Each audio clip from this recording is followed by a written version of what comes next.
Hi everyone, this is Gaurav here. आज के video में हम लोग डिस्कस करेंगे previous year paper of English grammar, जो कि आपको बहुत हेल्प करेगा आने वाले एग्जाम में। तो क्वेश्चन क्या है, फटाफट देखते हैं बिना कोई टाइम वेस्ट किए। Fill in the blanks of the numbered blanks with the correct form of the words given in brackets. ठीक है, तो सिंपल में क्या है, एक आपको पैराग्राफ दिया हुआ है, आपको एक्चुअली उसको सॉल्व करना है। ठीक है, सॉल्व कैसे करना है? तो आपको पहले पैराग्राफ को पढ़ना है, उसके बाद आपको क्या चेक करना है, उसका आपको टेंस चेक करना है, और टेंस के अकॉर्डिंग फिर आपको वर्क करना है। ठीक है, जैसे कि पहला किया हुआ है, पहले में क्या लिखा हुआ है, from his perch behind the clock Hugo could see everything. ये आपके लिए भरा हुआ है, यहाँ पे इसका आंसर सी होगा जो कि दिया हुआ है। तो हम यहाँ से क्या समझ सकते हैं, यहाँ से ये देख सकते हैं कि कुड यूज किया है। कुड यूज किया, इसका मतलब जो है पास्ट में पैराग्राफ है। ठीक है, अब पहले पैराग्राफ को पढ़ेंगे और साथ ही साथ समझेंगे कि वो कहना क्या चाह रहा है, ताकि उसके अकॉर्डिंग हम लोग ब्लैंक्स को फिल कर सके। He rubbed his fingers nervously against the small notebook in his pocket.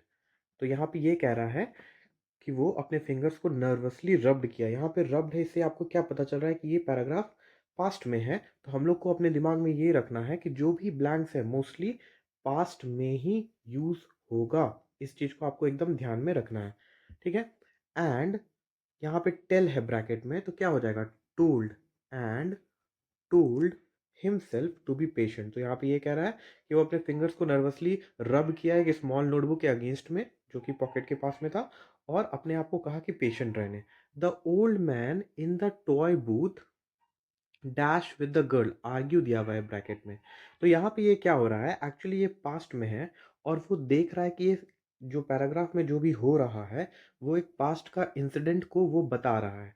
तो यहाँ पे क्या होगा, the old man in the toy booth was arguing। यहाँ पे was होगा और यहाँ पे हो जाएगा arguing। अब यहाँ पे पता कैसे चलेगा, अब यहाँ पे पता कैसे चलेगा हमको कि यहाँ पे was arguing होगा या फिर आपको argued होगा। देखो, the old man in the toy booth, अगर हम यहाँ पे लिखते हैं argued with द गर्ल, तो यहाँ पे ये बता रहा है कि वो आर्ग्यू कर चुका है। लेकिन जब तुम पैराग्राफ को पढ़ोगे तो तुमको एक आइडिया आएगा कि एक इंसिडेंट को बयां किया जा रहा है, जिसमें वो पास्ट इंसिडेंट को होते हुए बता रहा है कि ये काम हो रहा है पास्ट में। मतलब एक ओल्ड आदमी है जो कि आर्ग्यू कर रहा है किसी लड़की से। ठीक है, अब देखो, she dash about Hugo's age and he often saw her. She be है, तो यहाँ पे क्या हो जाएगा, पास्ट में सेंटेंस है तो वॉज हो जाएगा। ठीक है, she was about Hugo's age and he often saw her, मतलब वो हमेशा बार बार उसको देखता है। Go in to the booth and disappeared होगा यहाँ पे, DISAPPEARED। ठीक है, अब यहाँ पे देखो, डिसअपियर्ड हो गया। यहाँ पे नोटिस करो, तो यहाँ पे डिसअपियर्ड हम नहीं यूज करके डिसअपियर ही यूज करेंगे। क्यों यूज करेंगे? क्योंकि यहाँ पे ध्यान दो, ही ऑफन मतलब जो चीज बार बार होता है, जो चीज रिपीटेडली हो रहा है, उसको हम जनरली पास्ट में नहीं कर सकते हैं। And he often saw her go in to the booth and disappear behind the counter, मतलब ये चीज रेगुलर होते जा रहा है पास्ट में। तो जो चीज रेगुलर में रहे या फिर हैबिट को शो करे, उसको हम जनरली प्रेजेंट में ही रखते हैं। ठीक, अब देखो, तो यहाँ पे क्या होगा, उसके बाद the old man dash bracket में है लुक एजिटेटेड टुडे। अब वो आज की बात कर रहा है, मतलब पास्ट में बता रहा है कि द ओल्ड मैन। अब यहाँ पे देखो, सेंटेंस बना के देखो, the old man looked agitated today. मतलब लुक्ड अगर यूज करते हैं तो यहाँ पे बता रहा है कि आज वो दिख रहा था, लेकिन ये पास्ट का इंसिडेंट है जो कि हो रहा है। तो हम यहाँ पे लिखेंगे the old man was looking, the old man was looking agitated today. ठीक है, had he figured out some of his toys where क्या होगा, where के साथ हमेशा ing होता है, तो मिसिंग हो जाएगा, where मिसिंग। उसके बाद देखो क्या होगा, well there was nothing to be done, nothing to be done. क्यों होगा डन? क्योंकि पास्ट में है। ठीक है, वॉज यहाँ पे यूज हुआ है। ठीक है, done about that now. The old man and the girl argued some more and finally she closed her book and ran हो जाएगा ran off. ठीक है, तो जब हम ये पैराग्राफ को रीड कर रहे हैं तो हमको ये क्या क्या पता चल रहा है कि ये पास्ट में है, तो जनरली जो भी ब्लैंक्स है मोस्टली पास्ट में यूज होगा। लेकिन हमको ये भी पता चला कि पास्ट में है लेकिन वो जो बोल रहा है, जो एक्चुअली एक्सप्रेस कर रहा है, वो पास्ट में कंटिन्यूअस में रखना चाह रहा है कि मतलब पास्ट में ऐसा हो रहा है। तो जब ऐसा सीन आता है तो हम उस कंडीशन में क्या करते हैं, पास्ट कंटिन्यूअस में भी यूज करेंगे। जैसे वॉज आर्ग्यूइंग हो गया, ठीक है, वॉज लुकिंग हो गया, ठीक है। और उसके बाद अगर पास्ट में ऐसा चीज हो रहा है जो रेगुलर होता है, एज ए हैबिट यूज होता है, तब हम उसको प्रेजेंट में रखते हैं in order to show that habit. Habit को जब भी हम दिखाते हैं तो प्रेजेंट टेंस में ही दिखाया जाता है, ठीक है।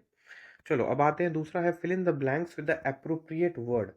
अब यहाँ पे क्या होगा, the teacher spoke dash for Raju when he was wrongly accused of stealing money. तो यहाँ पे क्या होगा, जब भी स्पोक होता है और यहाँ पे फेवर दिखाया जा रहा है, तो स्पोक के साथ यूज होता है in. The teacher spoke in for Raju when he was wrongly accused of stealing money. दूसरा देखो, we can visit her in the hostel dash 3 PM and 6 PM on Saturday. तो सेंटेंस में क्या है, एंड यूज हुआ और टाइम दिखा रहा है। तो जब भी सेंटेंस में टाइम दिखा है और एंड यूज हो तो हमेशा याद रखना बिटवीन लगता है। बिटवीन और एंड साथ में यूज होता है, ठीक है। Between 3 PM and 6 PM on Saturdays. अब क्या है तीसरा, the Sinhas have lived in Delhi dash 1943। तो सेंटेंस में जब देखोगे तो हैव लिव्ड लिखा हुआ है।